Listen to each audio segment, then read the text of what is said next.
The insurrection of the 31st of May, the 2nd of June 1793 marks a significant milestone in the history of the French Revolution. The days of the 31st of May, the 2nd of June resulted in the fall of the Girondin party under pressure of the Parisian sans-culottes, Jacobins of the clubs, and Montagnards in the National Convention. By its impact and importance, the insurrection of the 31st of May, the 2nd of June stands as one of the three great popular insurrections of the French Revolution, following those of the 14th of July 1789 and the 10th of August 1792.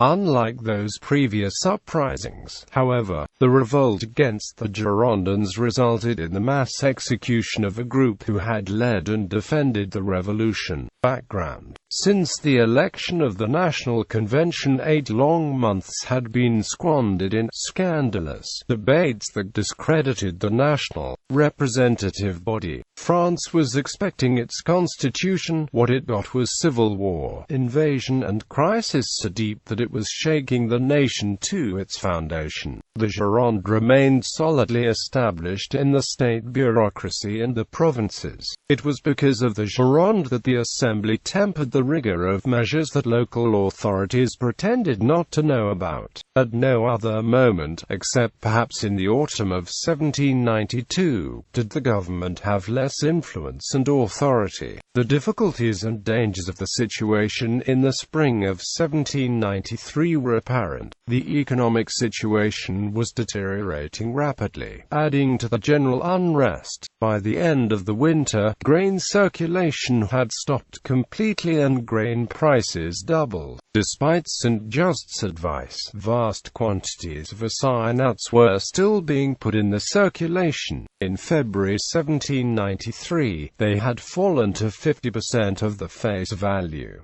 The depreciation provoked inflation and speculation. Military setbacks from the First Coalition, Dumouriez's treason and the War of Vendée, which began in March 1793, aroused Republican feeling and drove many Republicans towards the Montagnards. The Girondins were forced to accept the creation of the Committee of Public Safety and Revolutionary Tribunal, but authority was imperceptibly passing into hands of the 150 Montagnards delegated to the départements and armed forces. The Gironde saw its influence decline in the interior and the number of anti-Brisson petitions increased by late March. Faced with the combined threat from inside and outside France, the popular movement imposed the first measures of public safety. For while the perceived inability of the Gironde to fend off supposed dangers became evident, the Montagnards, in the determination to save the revolution, were gradually adopting the political program proposed by the popular militants. Toward the crisis, on the 5th of April, the Jacobins, presided by Marat, sent a circular letter to popular societies in the provinces inviting them to ask for the recall and dismissal of those appellants who had voted for the decision to execute the king to be referred back to the people. On the 13th of April, Guadet proposed that Marat be charged for having, as president of the club, signed that circular, and this proposal was passed by the convention by 226 votes to 93, with 47 abstentions. Following an angry debate, Marat's case was passed to the Revolutionary Tribunal, where Marat offered himself as the apostle and martyr of liberty, and he was triumphantly acquitted on the 24th of April. Already on the 15th, 35 of the 48 Paris sections had presented a petition to the convention couched in the most threatening terms against the 22 most prominent Girondins. The Gironde turned its attack on the very citadel of Montagnard power, the Paris Commune. In his reply to Camille Desmoulins's Histoire des Brissotins, which was read at Jacobins on the 17th of May, Guadet on the following day denounced the Paris authorities in the Convention, describing them as authorities devoted to anarchy, and greedy for both money and political domination. His proposal was that they be immediately quashed. A commission of inquiry of 12 members was at once set up, on which only Girondins sat. This commission of 12 ordered the arrest of Hebert on the 24th of May for the anti-Girondin article in number 239 of the Père Duchesne. Other popular militants were arrested, including Violet and Dobson, the president of the site section. These measures brought on the final crisis. On the 25th of May the Commune demanded that arrested patriots to be released. In reply, Isnard, who was presiding over the convention, launched into a bitter diatribe against Paris which was infuriatingly reminiscent of the Brunswick Manifesto. If any attack made on the persons of the representatives of the nation, then I declare to you in the name of the whole country that Paris would be destroyed. Soon people would be searching along the banks of the Seine to find out whether Paris had ever existed. On the next day, at the Jacobin Club, Robespierre called on the people to revolt. The Jacobins declared themselves in a state of insurrection. On the 28th of May the site section called the other sections to a meeting the following day at the Couché in order to organize the insurrection. Violet and Dobson had been freed from prison on the previous day on the orders of the convention and were present at the meeting, which was attended only by the Montagnards and by the members of the Plain. On the 29th the delegates representing 33 of the sections formed an insurrectionary committee of 9. Most of its members were comparatively young men and little known. Violet had, indeed, made his name as an agitator. Hassan Fratz held an important post in the War Office. Dobson had been foreman of the jury in the Revolutionary Tribunal. Roussellon edited the Feuille du Salut Public. But who had ever heard of the printer Marquet, who presided over the Central Committee, or of its secretary Toom, who had ever heard of the painter Simon of the Halle Oble section, of the toy-maker Bonhomet, of Auvry, an usher from Montmartre, of Crepin the decorator, of Calero the ribbon-maker, or of the déclassé aristocrat Duroyer. Yet these unknown men purported to be the voice of the people. They were all Frenchmen and they were all Parisians and not novices in revolution. On the 30th of May the department gave its support to the movement. Friday the 31st of May. The insurrection started on the 31st of May and directed by the committee at the Couché, developed according to the methods already tested on the 10th of August. At 6 o'clock in the morning the delegates of the 33 sections, led by Dobson, presented themselves at Hôtel de Ville, showed the full powers with which the members had invested them, and suppressed the Commune, whose members had retired to the adjourning room. Next the revolutionary delegates provisionally reinstated the Commune in its functions. The insurgent committee, which was now sitting at the Hôtel de Ville, dictated to the Commune, now reinstated by the people, what measures it was to take. It obtained François Henriot, commandant of the battalion of the Jardin des Plantes, to be nominated as sole commander-in-chief of the National Guard of Paris. It was decided that the poorer National Guards who were under arms should receive pay at the rate of 40 sous a day. The alarm gun was fired towards noon. The Assembly of the Parisian authorities, summoned by the Departmental Assembly, resolved to cooperate with the Commune and the Insurrectionary Committee, whose numbers were raised to 21 by the addition of delegates from the meeting at the Jacobins. Henriot's first care was to seize the key positions, the Arsenal, the Place Royal, and the Pont Neuf. Next the barriers were closed and prominent suspects are arrested. The sections were very slow in getting underway. The 31st of May was a Friday, so the workers were at their jobs. The demonstration took shape only in the afternoon. The convention assembled at the sound of the tocsin and of the drum beating to arms. Girondins protested against the closing of the city gates and against the tocsin and alarm gun. Petitioners from the sections and the commune appeared at the bar at about 5 o'clock in the afternoon. They demanded that 22 and Commission of 12 should be cited before the Revolutionary Tribunal, that a central revolutionary army should be raised, that the price of bread should be fixed at 3 sous a pound, that nobles holding senior rank in the army should be dismissed, that armories should be created for arming the sans-culottes, the departments of state purged, suspects are arrested, the right to vote provisionally reserved to sans-culottes only, and a fund set apart for the relatives of those defending the country and for the relief of aged and infirm. The petitioners made their way into the hall and sat down besides the Montagnards. Robespierre ascended the tribune and supported the suppression of the commissions. When Vergniaud called upon him to conclude, Robespierre turned towards him and said, "Yes, I will conclude, but it will be against you, who after the revolution the 10th of August wanted to send those responsible for it to the scaffold, against you, who have never ceased to incite to the destruction of Paris, against you, who wanted to save the tyrant, against you, who conspired with Dumouriez. Well, my conclusion is the prosecution of all Dumouriez's accomplices and all those whose names have been mentioned by the petitioners." To this Vergniaud did not reply. The convention suppressed the commissions of 12 and approved the ordinance of the commune granting 2 livres a day to workmen under arms. Yet the rising of the 31st of May ended unsatisfactorily.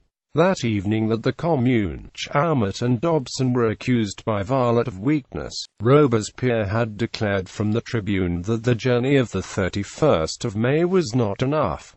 At the Jacobins, Lord Varenne echoed, "Our country is not saved." There were important measures of public safety that had to be taken. It was today that we had to strike the final blows against factionalism. The Commune, declaring itself duped, demanded and prepared a supplement to the revolution. End of the Gironde. On the 1st of June the National Guard remained under arms. Marat himself repaired to the Hôtel de Ville, and gave, with emphatic solemnity, a counsel to the people, namely, to remain afoot and not to quit until victory was theirs.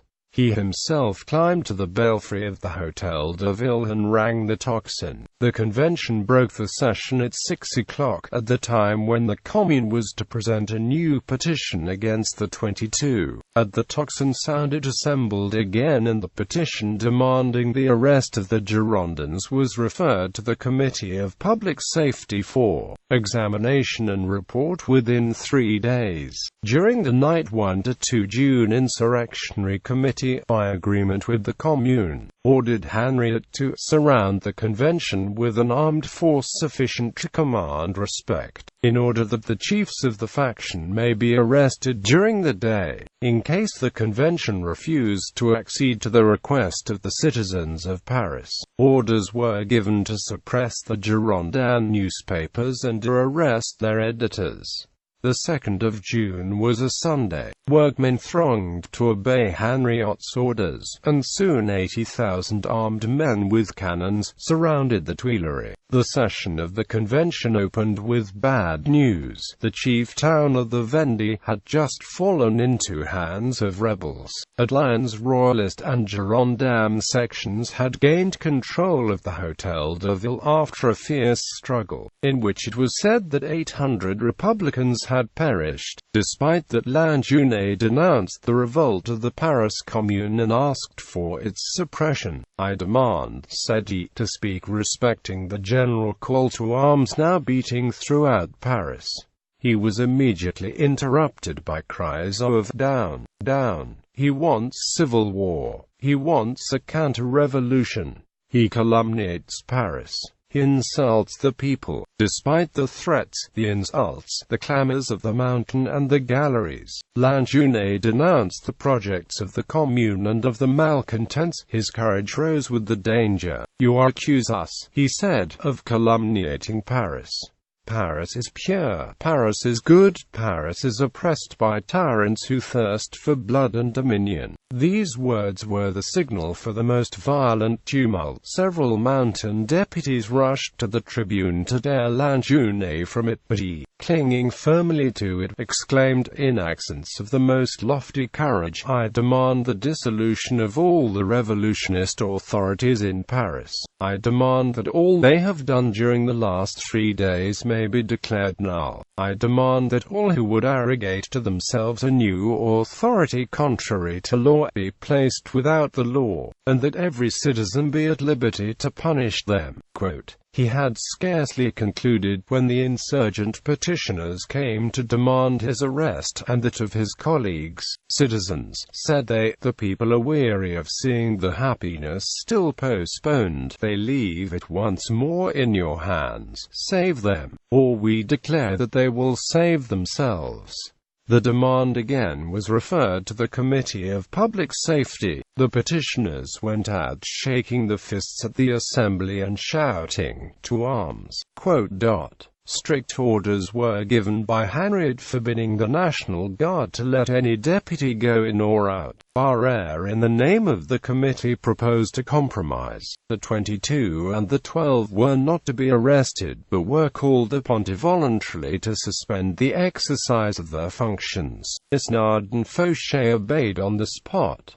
Others refused. While this was going on, Lacroix, a deputy of the mountain, rushed into the house, and to the tribune, and declared that he had been insulted at the door, that he had been refused egress, and that the convention was no longer free. Many of the mountain expressed their indignation at Henriot and his troops. Danton said it was necessary vigorously to avenge this insult to the national majesty. Barrère proposed to the convention to present themselves to the people. "Representatives," said he, "vindicate your liberty, suspend your sitting, cause the bayonets that surround you to be lowered." And at the prompting of Barrère, the whole convention, save left of the Montagnards, started out, led by the president Hérault de Seychelles, and attempted to exit the way through the wall of steel with which they were surrounded. On arriving at a door on the Place du Carrousel, they found the Henriot on horseback, sabre in hand. "What do the people require?" said the president Hérault de Seychelles. "The convention is wholly engaged in promoting the happiness." "Hérault," replied Henriot, "the people have not risen to hear phrases. They require 24 traitors to be given up to them." "Give us all up," cried those who surrounded the president. Henriot then turned to his people, and gave the order, "Canonniers of auspices." The assembly walked round the palace, repulsed by bayonets on all sides, only to return and submit. On the motion of Couthon, the convention voted for the suspension and internment of 29 Girondin members, together with ministers Claveria and Lebrun, but stipulated that they should be placed under arrest at their own homes under guard of a gendarme. Aftermath. Thus the struggle which had begun in the Legislative Assembly ended in the triumph of the mountain. The Gironde ceased to be a political force. It had declared war without knowing how to conduct it. It had denounced the king but had shrunk from condemning him. It had contributed to the worsening of the economic crisis but had swept aside all the claims made by the popular movement. The 31st of May soon came to be regarded as one of the great journeys of the Revolution. It shared with the 14th of July 1789 and the 10th of August 1792 the honor of having a ship of the line named after it. But the results of the crisis left all the participants dissatisfied.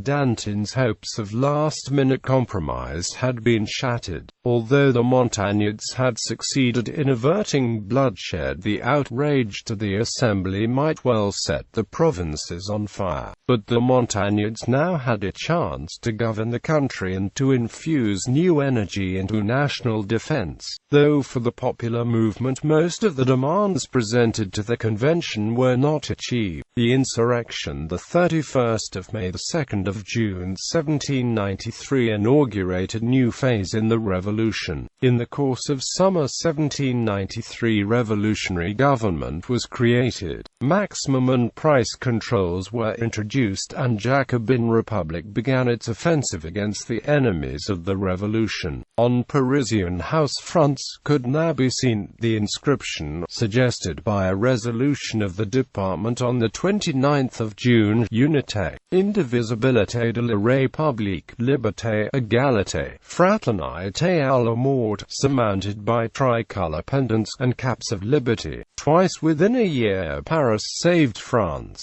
For the second time it demanded as its reward the government of the people by the people.